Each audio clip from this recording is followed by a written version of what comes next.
So for the audience targeting, I think this is kind of a main question that comes up pretty frequently is, how do you know that specific provider or that NPI number is actually like online? Like, how does that work? Yeah, so basically it's the technology is a persistent user ID. So when that particular user signs in, usually using an email address, but they're identifying themselves somewhere. This is typically done in Gmail, email platforms. It's done in recruiting type platforms. And that's more specific to where a lot of our data comes from and how we're able to identify both them and their position as a healthcare provider and what kind of healthcare provider, and then matching it, of course, to their NPI. So that's really how the technology works. It's been around for a long time. Obviously, with the concept of cookieless environments going away for several years, currently still available, but they talked about it for years of going away. Now, basically, they came up with ways to get around that, and that's the technology that they're using today. So that's how we know. Awesome. No, that's powerful for sure. And then, obviously when clients come to us and we're working with them to figure out like different audiences, HCP audiences, how, when we're curating these different lists, do we actually provide the NPI number list, or does that client, give that to us? And then kind of the second part of that question is, are those ICD-10 or like CPT codes good data to use as well?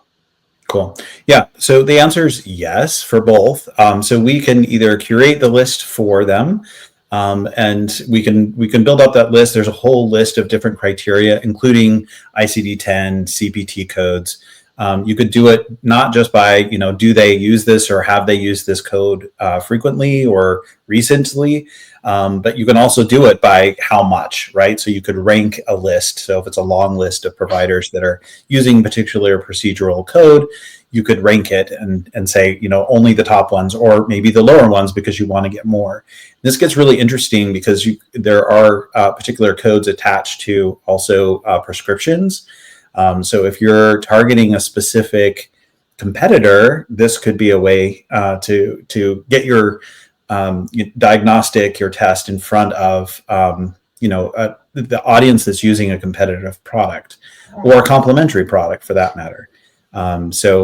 Yes, absolutely. So in the other way that this is used is if you are looking to kind of engage your customers with a different message than maybe ones that are not your customers. So that's a list that you would provide us on the NPI level. Or if you have an ABM type strategy where you have particular audience that you want to get in front of, then we can certainly use that list. We can either use it for targeting and messaging, but we could also use it just for segmentation within the reporting as well. So that you can see how the behaviors and response and engagement is perhaps different for a different group of people that you are interested in looking at. So, and so we can do a combination, we can do one or the other. So whatever works. The top line is usually by specialty. So if it's a, particular segment, subspecialty in cardiology, for example, we could certainly do that. Awesome. And then is there a certain size? We get this all the time, right? Like how big do these lists have to be? What's the minimum? Like what's the maximum? Like what are your kind of best practices for list size? Yeah. So a lot of that just coincides, one, with the ability to reach an audience that's available. So that the low end is usually at about 1,000. You don't want to usually go below that. The high end, you can really go as high as you would like. Part of that is based on budget. So obviously, if you're reaching more of an audience, then you should have a budget that supports reaching that size of audience. Otherwise, your frequency or how often they see that message is reduced, right? So we try to recommend a balance in there somewhere. Like we don't want to overspend to our audience, but we also don't want to underspend. We want to engage them and have them take notice that we're trying to engage them. And so the budget has to support that.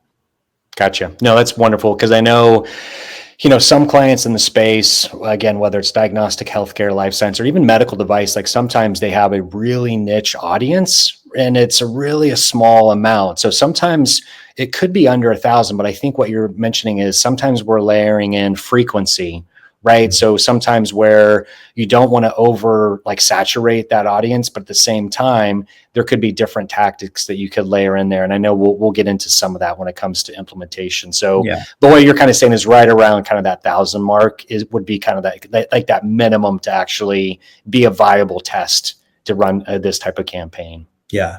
And one other thing, so since you're talking about like a test campaign, because that's, everyone wants to, who hasn't done this before, they kind of want to get in and kind of give it a try and see how it goes. So one of the great ways to be able to do that is to think about it more scientifically, perhaps in using a control group.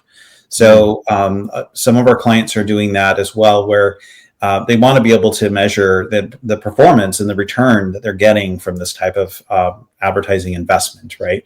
And so creating a control group that doesn't receive the advertising or the messaging, and then comparing it to the list that does, can be really beneficial to better understand what the value is in the end.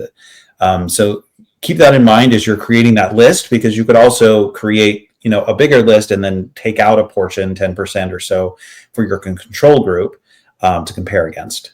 Whether that's a curated list like we have generated for them based on ICD-10 or CPT code, or if it's the client wants to curate that list, maybe it's a customer list or something like that. It's a smart way to market. I'll put it that way.